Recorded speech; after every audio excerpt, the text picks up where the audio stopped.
उपमुख्यमंत्री एकनाथ शिंदेंची संघाच्या बौद्धिकला हजेरी होती।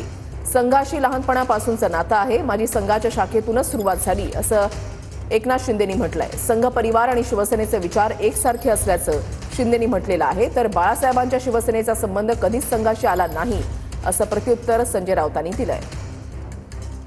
रेशीमबाग येथे मी पहिल्यांदा आलेलो नाही, यापूर्वी देखील आलेलो आहे आणि खरं म्हणजे संघ आणि संघ परिवार यांच्याशी जे नातं आहे माझं ते लहानपणापासूनच आहे। मी पूर्वी संघाच्या शाखेमधूनच माझी सुरुवात झाली, नंतर मग शिवसेनेच्या शाखा आणि मग शिवसेना, बाळासाहेबांचे विचार, दिघे साहेबांची शिकवण हे सुरू झालं।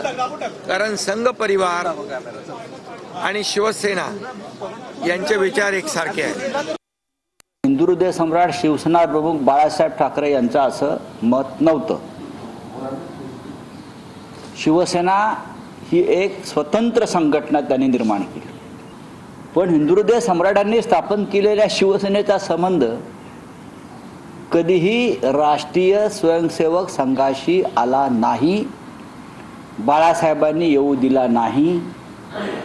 बाळासाहेबांना अनेकदा दसऱ्याच्या मेळाव्यासाठी आमंत्रित करण्यात आलं होतं, शिवसेना प्रमुख कधीही त्या वाटेनं गेले नाहीत।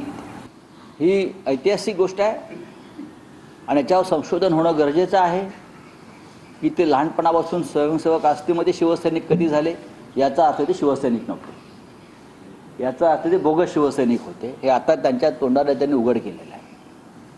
आम्ही जन्मतः शिवसैनिक होतो, आम्ही फक्त शिवसेनेच्या शाखेत गेलो आणि जनतेची कामं करत राहिलो आणि आमचे सेनापती हे माननीय हिंदुहृदय सम्राट बाळासाहेब ठाकरे